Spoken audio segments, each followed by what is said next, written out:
Okay. Right. Oh, so I will start again. Then maybe some of you haven't seen this, but this is a shot of my studio last year. It's not in such a healthy state at the moment, but it's indicative of kind of activity I get up to.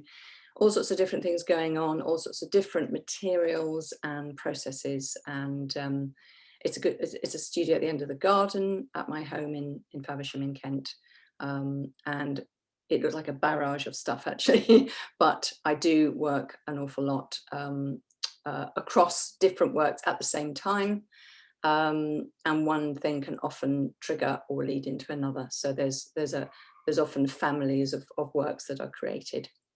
And you can see the two works here, the ones with the berries. This is a native English berry. The red dots, that's a trigger for first work leading to the second work, and so on. So this presentation is going to be quite informal. I haven't really got a grand statement or thesis to present. I'm coming in at around 2013, so sort of 9 years ago. I had 7 years of training in fine arts painting, ending with, well, after a degree with the Royal Academy schools, and a year's scholarship in Rome, which was just fabulous. So I was very supported, and I had this consistent, being held by these organisations, and was very, very lucky that that was all free. And I came out quite a confident young artist in 1991, I think, and then have been working on my own and working part-time ever since then. So the work's going to come from sort of around 2013, 2014. They're all quite small. There's a lot of work on paper. I love working on paper. There are various approaches to the way that I work, and I'll use some of the works to pinpoint and highlight what those approaches are. They're really important elements to the way that I work, and they might be to do with process, or they might be to do with theme, or something else. But one of the main aspects that's intrinsic in my work is my reference to nature, the natural environment, natural systems, natural form, landscape, etc. It is really embedded in my work, and it was much more indirect. It's become more direct more recently, but around this stage I was sort of sampling, testing, experimenting with sort of, just every day out and about, absorbing what I see, distilling that information, using my mind's eye, using my imagination to play with those forms and create. I don't ever draw directly, or I didn't at that stage, from anything. These are all kind of rooted in exploration and invention. So this is about A3 size.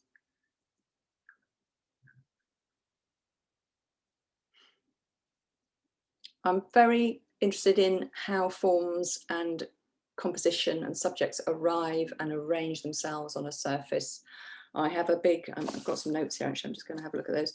I feel as if, I hope you might get the sense as we go through the works, that I'm actually getting into those spaces. I'm able to understand what it's like to go around them, to be behind them, to set a set of planes up where there's a kind of an imagined space that, I feel I'm occupying. I understand the physicality of it. Maybe it will become more evident as we go through. But I'm very, very interested in that. I'm very interested in objects, in still life. And so there's elements of invented still life and invented landscape and worlds in most of my work. Go to the next one. Another element of my work is I get quite bored really with the same old rectangle, whether it's a piece of paper or canvas. Get quite fed up with it, the edges, the limits. So I'm constantly coming back and working, trying out new surfaces. So these are around 2015 slate pieces. Slate is ancient, obviously. It's beautiful ancient material, and I collect all sorts of ephemera and bits and bobs. This is from dog walking to the local park. There's a bit of a football there, fruit bags, pressed oak leaves, tissue paper. And I just sort of soaked them and really pressed them in and worked with PVA and lacquered it and did all sorts to make sure they took. But it's part and parcel of my work to really just explore lots of different surfaces and supports and break away from that paper, canvas, rectangle or square. So there's sort of ongoing inquiries all the time around that kind of thing. These are so big, so they're just roofing slates. Yeah, I love the tactility of working with real objects too. I use collage a lot. I sort of see elements in something like collage or something like this as the same as painting. When you're painting, you are arranging an area of colour and texture and tone. You are placing it. You are finding its position. And I see paintings very, very broadly. I could say that this is similar to painting for me.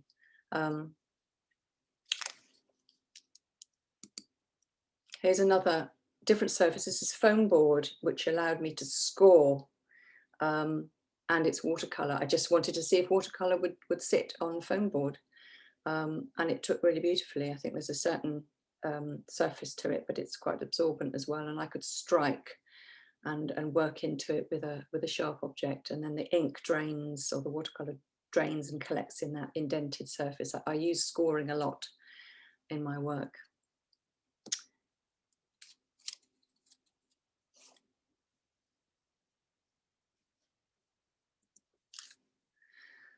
So as I said at the beginning, if it was this slideshow or the other one, painting is sometimes the whole concern, and sometimes it's a part concern in any work that I make.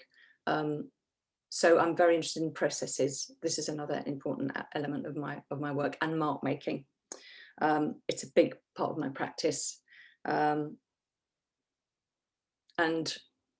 it's about exploration and creating an image through different means.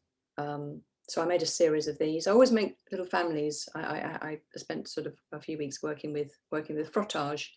So you have paper clips under here. You've got wire, which is then moved and then echoes the initial shape.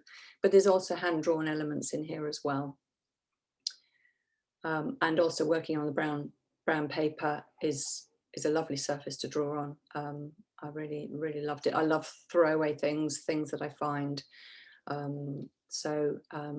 Yeah, I don't buy an awful lot of very expensive paper or art materials. So I have an open-ended attitude to making work. It's questioning all the time. What if I tried this? What if I did this? I don't ever have a fixed image or outcome in mind at all. It's totally explorative, and the processes like this dictate perhaps how I then go on. But I'm always coming back to painting. This is pure watercolor, quite a small piece. So painting primarily for me would be oil or watercolor. But you can see here kind of landscape, a kind of set of planes, and a shifting kind of elements coming in. But I use watercolor in a very free and very untrained way, but I think it's one of the most wonderful, remarkable materials. And titles, oh, I'm going to go back a bit actually. Although this might be okay. Titles, I think that titles to me have been quietly getting on with it in the background. I title most works with the knowledge and the understanding of something that's at the center of each work. We had Pilgrim, Sentinel, Device. They're quite sort of prosaic, quite everyday-ish, some of them, and some of them lead you to think of a kind of, I don't know, a universal intent, a human characteristic, a watchfulness, a state of being. Device is quite a good title for lots of my work. I've probably got device 3, 4, 5, and 6 because I'm often making these sort of strange assemblages, placing the paint in certain ways, behind, next to, around, adding tone, adding shade, elements in the distance, all these sorts of things.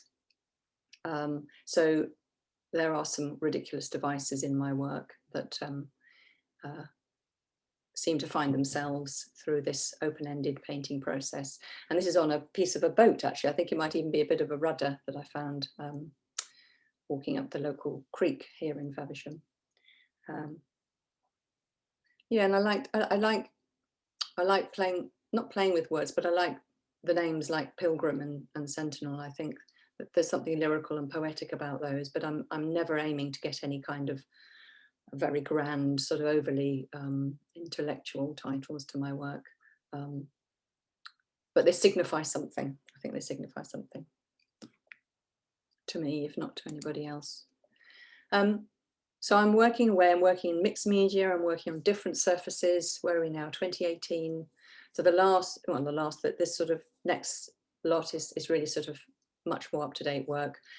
And the mixed media starts to find itself in the canvases with oil. So this is sort of cloth fragments, oil stick, oil paint, and leaving it much more open, much more air and space. About 4 or 5 years before this was made, I was working much more heavily with oil paint. There was no air or light coming in really. Everything was very thick, opaque.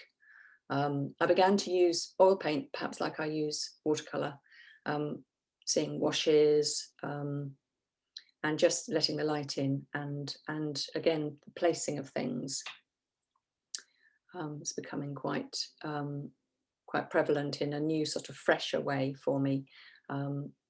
Leaving things unfinished, leaving things not unfinished, but not going all the way with something, because you can trick yourself into thinking that you know how to finish that painting beautifully and you know how to make it look great, but actually you're kind of sealing its fate in a way.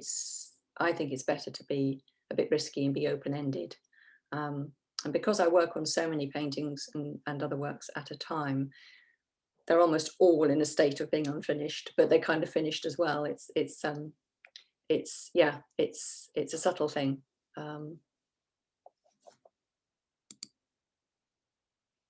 Back to the oil painting. So I do absolutely, as much as I love watercolor, I absolutely love oil, the smell, the tactility of it, its movement and flexibility, its subtlety. So here again, a kind of collection of forms. I would just introduce marks, lines, drawn elements on a canvas, turn it around, press some paper on, pull it off, just to start to get something going. And then this fine-tuning process starts really, where you're editing and you're trying to understand the core, the intent of the work, but still keeping yourself open to experiment and that sort of what if approach, and not minding if you spoil things. But I think it's quite a bit of movement in this. There's quite a lot of energy in it. There's a lot of layers.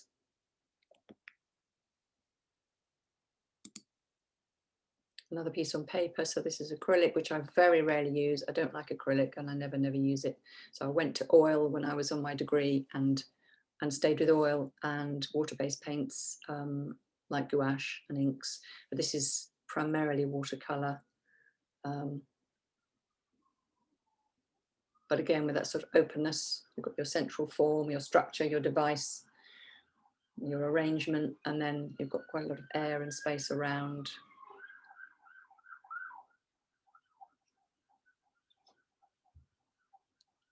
Trying to be looser.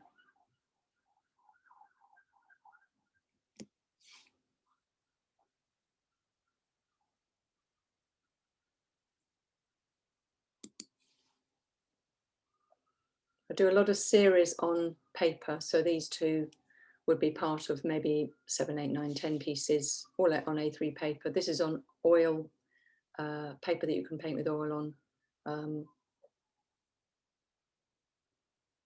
and some felt pen.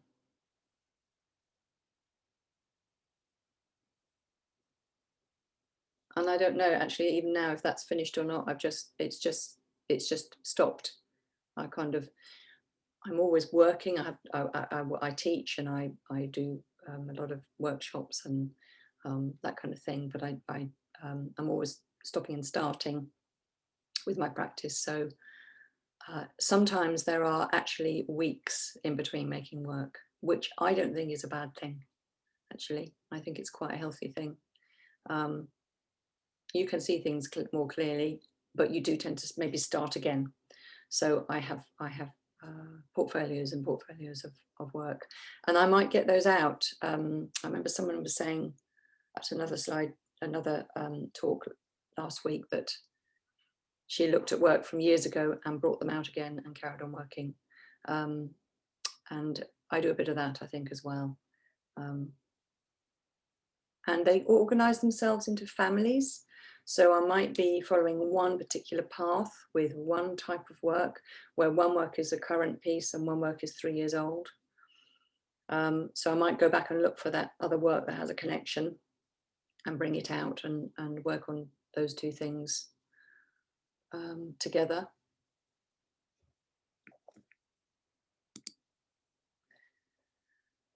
So I made a set of 4 or 5 of these works on cotton rag paper, which is interesting stuff. You can't really see the textures there, but it's very rough. And before then, about 3 or 4 years before then, I started making natural inks.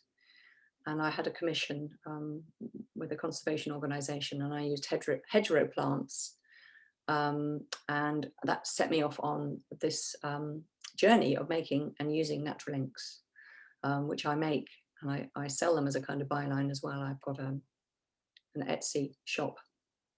But on this, there's probably oak gall in there, black walnut, alder buckthorn, avocado, red cabbage, and a bit of felt pen.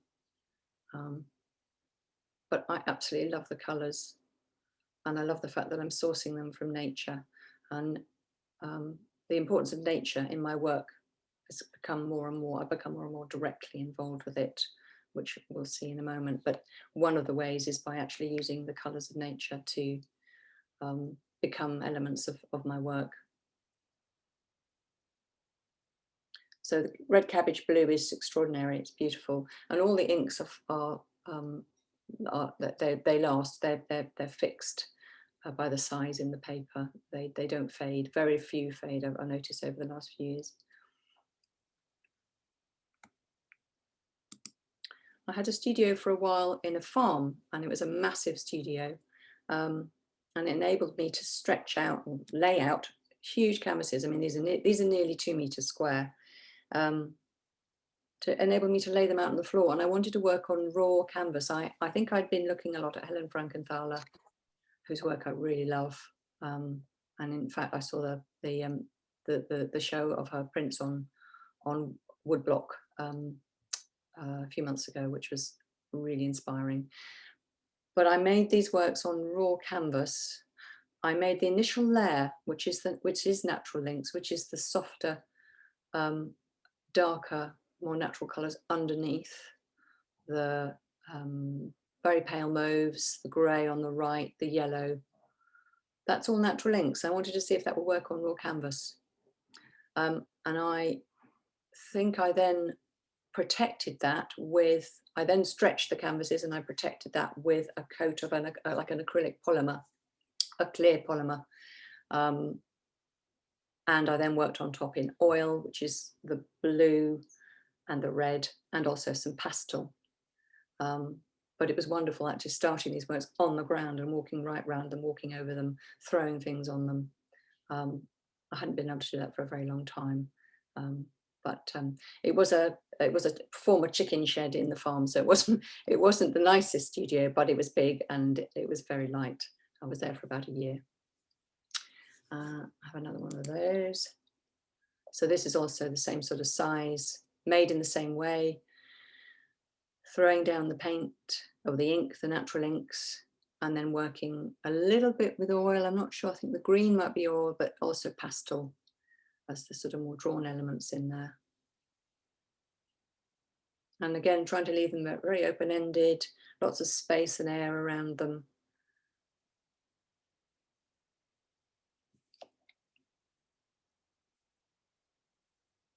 Rachel, can I just check when the sort of end time would be? Is that going to be around 3 o'clock? We started about 10 past, quarter past? Yeah, I think so.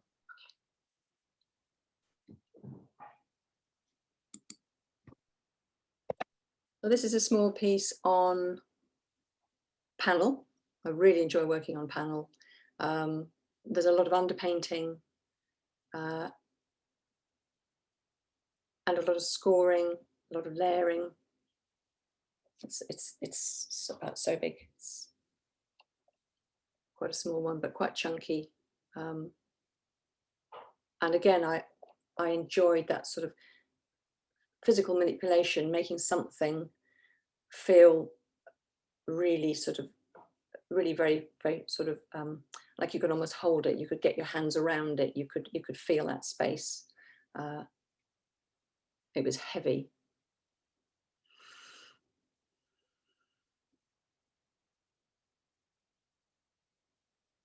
Using the oil paint quite thinly as well to allow the darker layers to come through. I'm always layering the work, always layering whatever I'm doing, lots and lots of layers.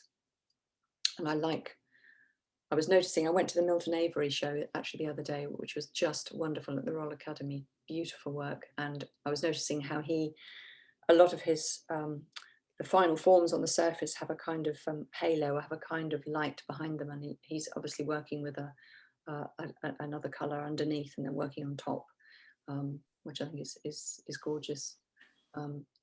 Gives a certain sort of fizz to the forms.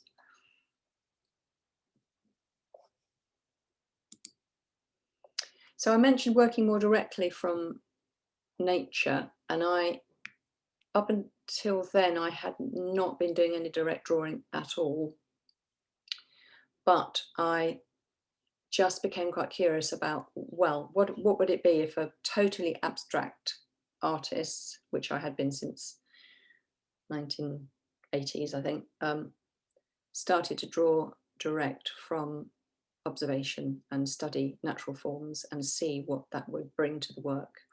And so this is now another element in my work. There's an ongoing set of studies of trees, birds' nests, and landscape, often in watercolor and ink, but I just really love the difference with the abstract work, where I'm not aware what I'm working towards, and with these I know what I'm working towards.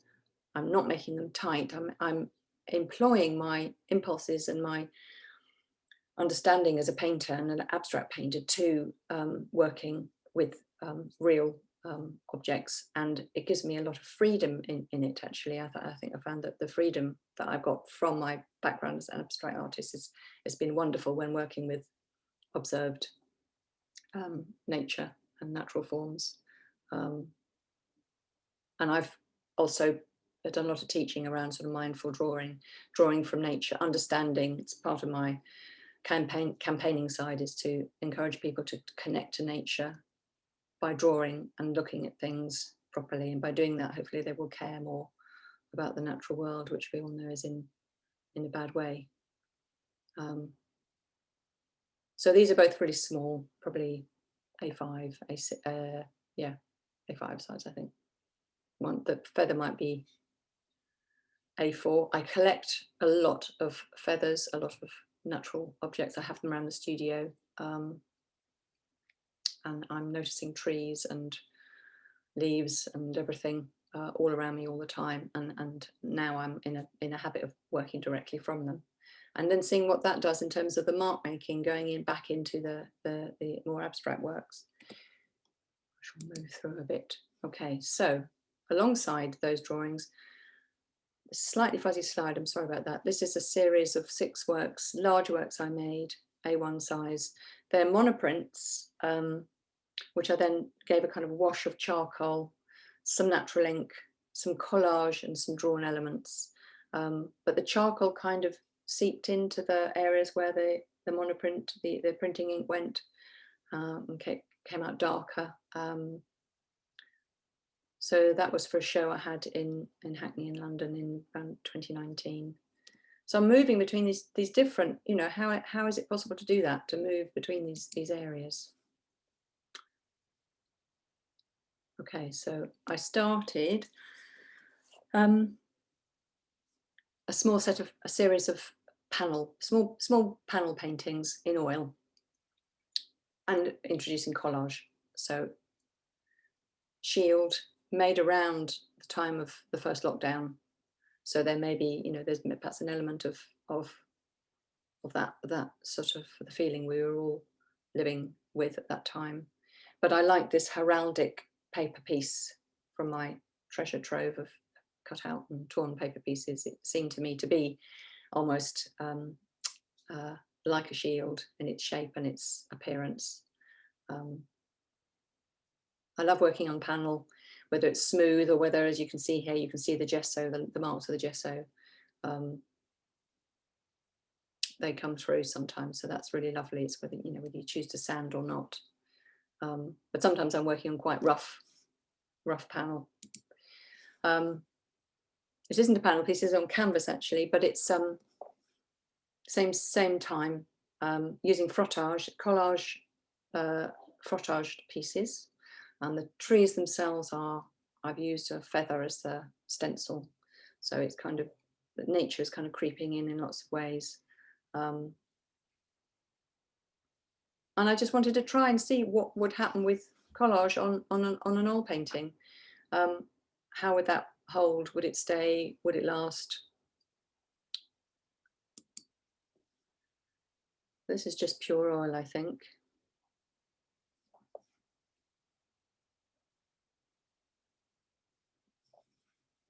Again, the series on panel, little windows there where you can see the former layers. I've kind of got this milky background, but I've left spaces where you can see the previous work. I quite like that, you know, that need to have some focal points, something to draw your eye through, even in an abstract, well, very much in an abstract work.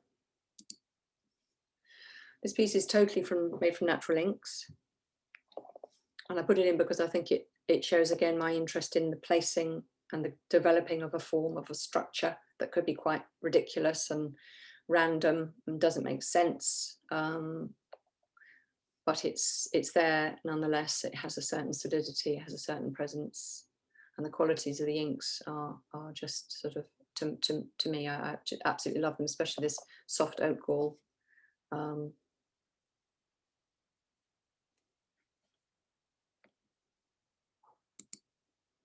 And another thing that I do is I work with objects, with natural objects, shells and leaves and these sticks. So weaving and creating these little spatulas of colour, and just see, again, it's not leading anywhere, it's experimental, but it feeds into my work.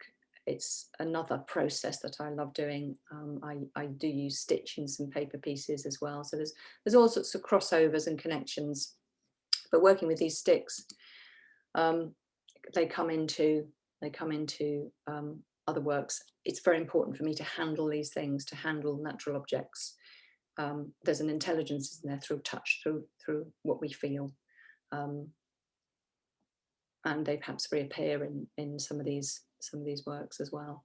So this is a mixed media piece with watercolor, natural inks, felt pen, I think, maybe graphite. I often wash my drawings, so I stretch them, tape them and stretch them, work on them, then cut them off the tape, put them in the bath or in a little tub, let them soak for a bit, re-stretch them and see what's retained. So quite often this washed out area in a drawing will be after the first soaking. So that's another process. Going back to working from life. So here's a watercolor on the left with a black walnut ink, and then graphite and oak gall ink on the right.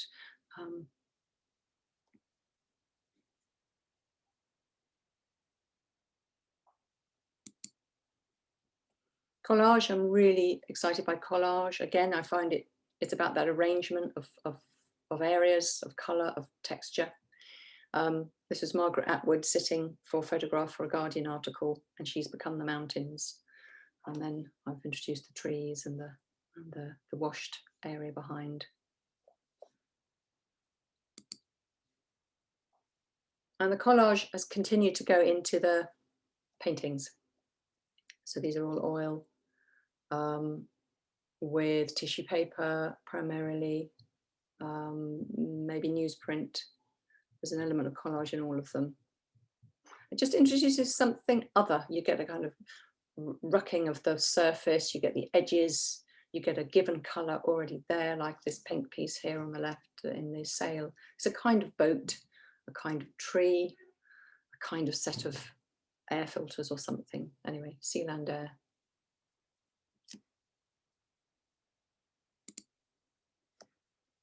So I'm coming to the last few now.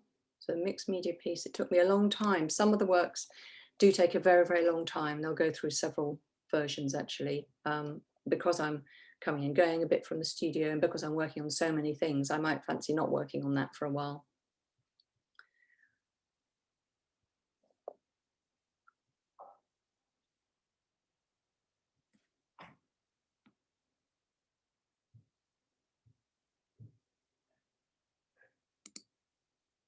This is another of the panel pieces. I started showing you those. So these are a small set of panel pieces. Again, a sort of plant form, obviously not directly drawn, but a mind's eye image. Enjoyment of the form, enjoyment of working on panel, enjoyment of oil paint and collage.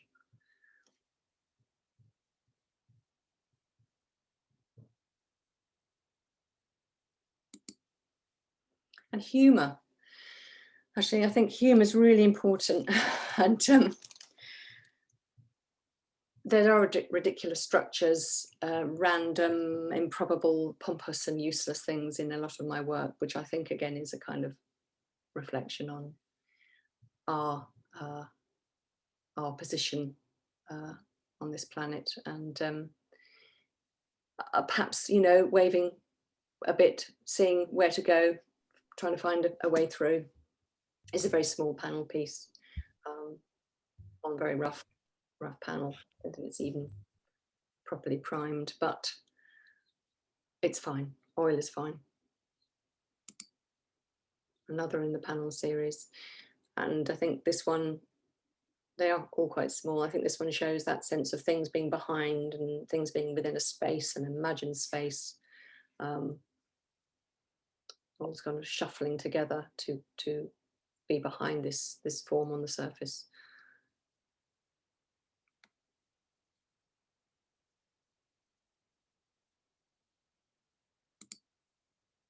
So these are right up to just finished works.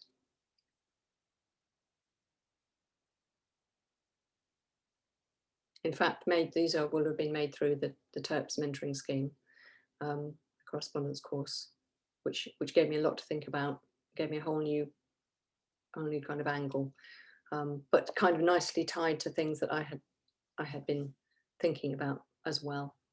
So it was nice to have that discussion with a completely new eye. Thinking more about climate and thinking more about the environment. And this is a set of small panel pieces, all on panel except the far right bottom, which is a canvas board. I've got a painting. The next painting is in the summer show at the Academy, and so I'd started really thinking about making some work, or what work might be lending itself. And I got down this track of, I mean, my work is kind of commenting very broadly or very personally on how climate and climate change is making me feel, and it might encompass things like fear and chaos and turmoil and being alone and going round and round, you know, all those kind of personal internal responses. Not paintings of a field burned by the sun or flooding or anything. These are much more personal and reflecting perhaps my inner fears. So they're very, very small. They're sort of postcard size. Oh, where's my cursor gone? There we are. So this is the piece in the Academy, which actually sold, which I'm really chuffed about.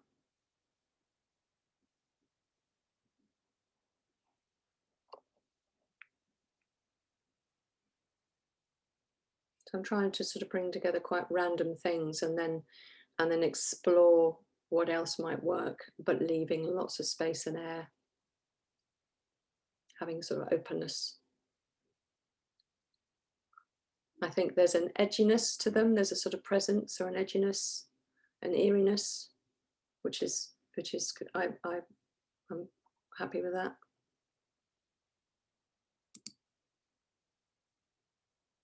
And this one is one of the berry, it's from an iris, a native English iris. So the berries were a study of the berries was the start point, and this is now more or less finished. Used quite a bit of oil stick in this, which was lovely. I throw in a lot of drawn elements into the paintings.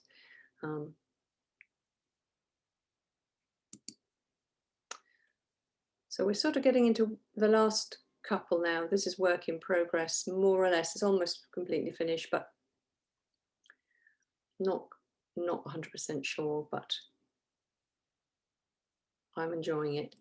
Again, you know, that sort of almost still life, world of its own, sense of space, sense of being able to get round, foreground, background. And one of the things that came out of the Turps mentoring was perhaps my works are a kind of intermediary between word and image. They're sort of signifying something that can't be said, that doesn't have a word. But they're a kind of string of things that join up to signify something very internal and felt.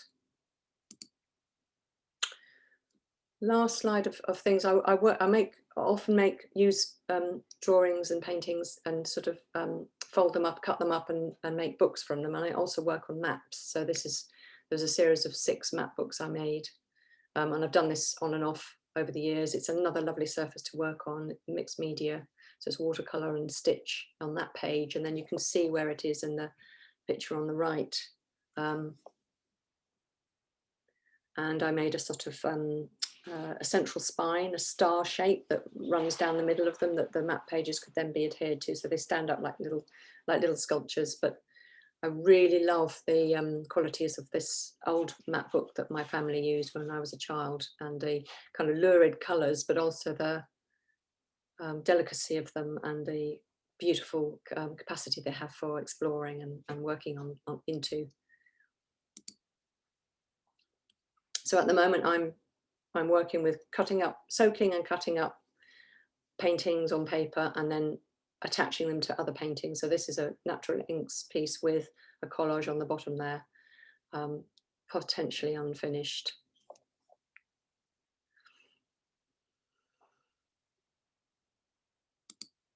Another one over print, a frottage. So this central kind of egg shape is a washed painting. There might even be a bit of map in there as well. So there's collage on top of collage, painted on top of frottage. Makes it sound like a lot of work, but it isn't at all. Just all seems to get done.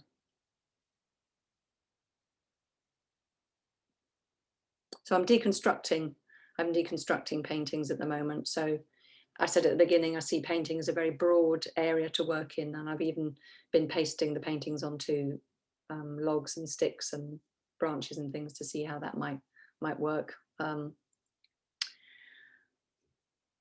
But it's an area of investigation at the moment. So I think this might be the last slide. So there's my inks, my ink cupboard. And that's my studio from the outside.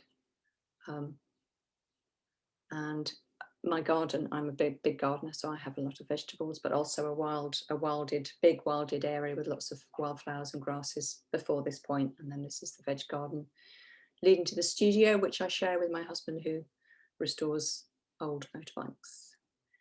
So it's quite a combination in there of things going on. I think that is the last slide. Yes, it is. Okay.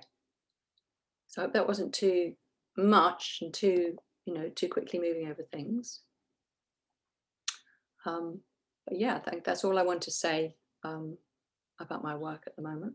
But I don't know if anyone has any comments or questions or feedback, anything similar that they're experiencing. I was just going to ask, I really like the panel paintings that you've done, and I just wondered what is that substrate that you're working? What's the panel? Is it wood and you've just gessoed it? Yeah, these are little plywood pieces of plywood. Plywood's lovely. Okay. Yeah. Yeah, they're really nice. They've got a lovely surface to them. They've got this lovely natural grain, and they had been primed. They maybe were going to be a shelf or something like that. So they had that grey background. And I think there's a lot to be said for working on a colour that's already there. It kind of pushes forward, and just the smoothness of board of panel is lovely. But other times they'll be thicker. It's not chipboard or MDF or anything, but it'll be wood. It'll be wooden panels. But just things I have in the studio. But pretty much plywood of various thicknesses. Okay, thank you.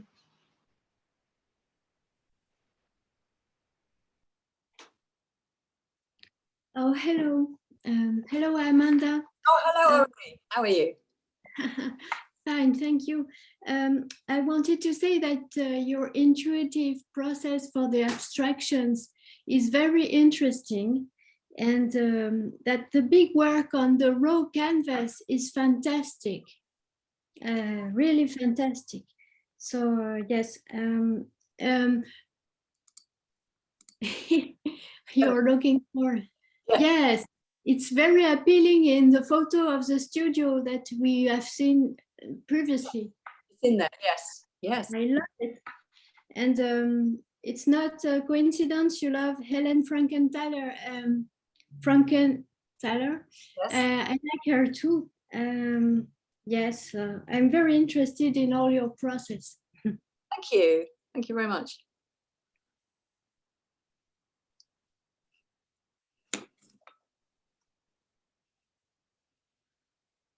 Amanda, I'm curious about your freedom with the materials and your ability to leave things, as you said, unfinished. Have you always been able to approach your work that way? I've always made work without any outcome in mind and employed a fine-tuning process to get there. I think I mentioned some years ago I was making a lot of oil paintings that were very much tighter, much heavier, much more about filling up the space, not much air. But they were all abstract and they were all loosely referring to natural forms. But I think I've kind of got into a even more kind of open-ended stage, and I've deliberately supported myself to do that. But it is very random, and it is an exchange between my responses and the processes that I'm using. So it isn't as tricky or as hard as it looks, because I know what I can try. I know what I can set to see what that would do, and then I can employ my responses. So I often think it's a bit like putting a piece of poetry together from random words. You know, you're pulling these things together, and as Aurelie said, it's intuitive. It's very intuitive, and I've taught myself this. I have this set of processes, and to me, it's the way I work. But I remember on my foundation course when I'd left school, my friend was working in a sort of bizarre way, and she was working in an abstract way, and I'd done a dreadful A-level at school where the teacher didn't care and was only interested in the tightest possible drawings. And then I went to foundation and saw my friend making these curious drawings, and I thought, oh, I can do that kind of work, and I never looked back. And I experimented with egg tempera and wax on paper and all sorts of things. So it seems to me something I've always been doing. So when you start a painting, do you have a vision of what the finished painting will look like, or are you more focused on just seeing how the materials interact? There's no vision there's no vision or mapping out or Mhm. idea in my head at all. So I'm throwing things on there and using these processes. I don't deliberately put anything down to start with. I have to have a kind of feast of stuff, and then I'm using that. That's my raw material in a way. So I'm kind of Mhm. together from that. Mhm.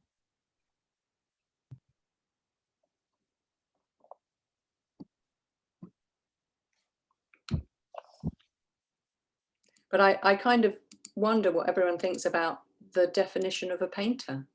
What is a painter and what is a painting? You know, we can just deconstruct paintings. Can we make paintings with collage? Can we make paintings on different surfaces? Is a drawing a paint? You know, where does one start and one begin? I'm had a bit of this kind of conversation with my mentor.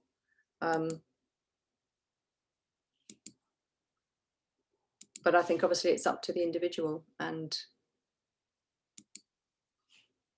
I classify myself less as a painter, I suppose, now, but I still paint a lot of the time, and employ painting processes in whatever I'm doing. But it's as much enjoyment of materials and enjoyment of juxtaposition of things. And yeah. I don't know if anyone's got any thoughts on that about we got together from this painting correspondence course, so presumably we're all painting in some way in some of your work. I'm not really sure about the boundaries, Amanda, of where drawing and painting begins. Maybe you're as you flick through there, you were talking about drawing, but I still see the touch of a painter over and over Okay. there.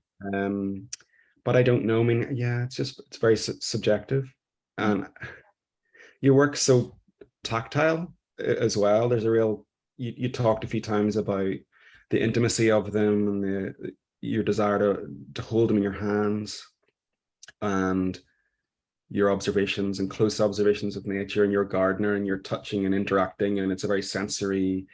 And then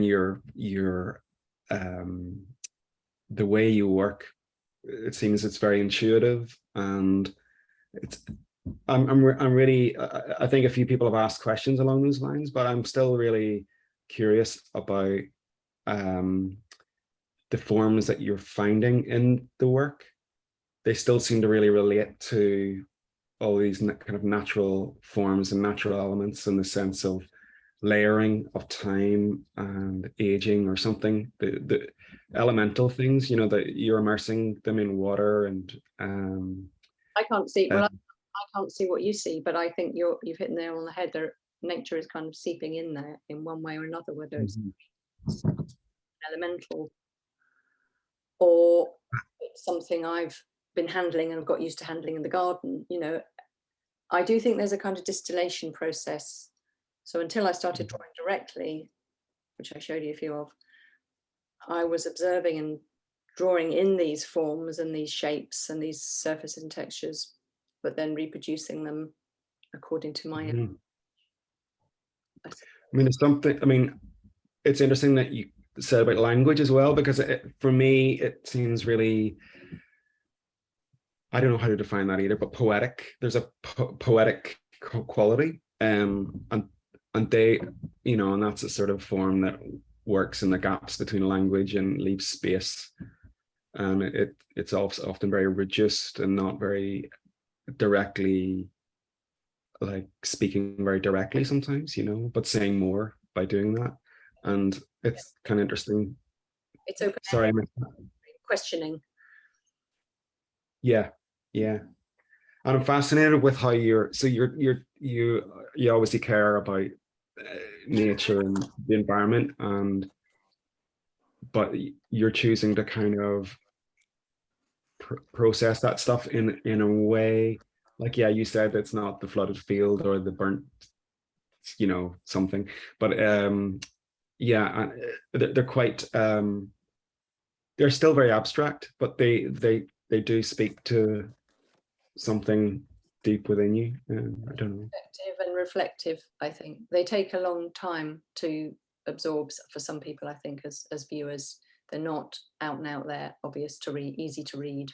They are subtle and personal and about things that you might barely notice going on in yourself, that Mm-hmm. you know, we have so many versions of ourselves, don't we? And we don't pay attention to that very internal landscape, that internal Mm-hmm. concerns. And I feel as if these are a sort of cipher for vessel for that area, perhaps. Mm-hmm. But yeah, and I think that it's a very valid area to work in. I've kind of connected with a lot of other artists and been part of projects that are working directly around nature, missions, Mm-hmm. like that too. And I think and I speak about that, so I'm happy to speak about my concerns about the environment and natural world and so on. But yeah, depending on who you're talking to, it's easier or harder for them to read what I'm doing. If I can just come in, if that's all right. Hi. I first of all want to say that I absolutely love your work. I think it's wonderful, and I think, you know, as other people have said, it's very tactile and very sensory, and you know, I really, really like it. And you were asking, you sort of put out there about what is painting and what is painters and stuff. Well, I don't know the answer to that any more than anybody else, but I suppose what I'm relating to is that I'm coming to painting from textiles and sculpture and really struggling. I mean, I just find painting so hard. And so I'm using collage and various means to try and bridge really, and I'm just fascinated and amazed by the way in which you've been able to incorporate collage so successfully, particularly with oil painting, which I find very difficult to do.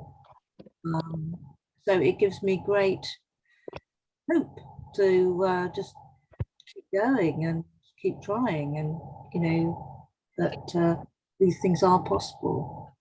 Just do it. Just no one else is going to do it. Just try it and see. It's not, you know, it probably will be absolutely fine. And there are probably lots of little in between processes and stages between your sculpture and your textile and painting, where you might bring sculpture or your textile to something that eventually can sit on a piece of paper. It might involve a lot of collage and textile. I too am fascinated in those areas and in between. And I wish I could have a version of myself that's just working with textiles, and a version that's just working with collage, and a version. Yes. I'd quite like to live several parallel lives all at the same time. Some of them involving art, some of them not. Exactly. Thanks. Thank you, Val.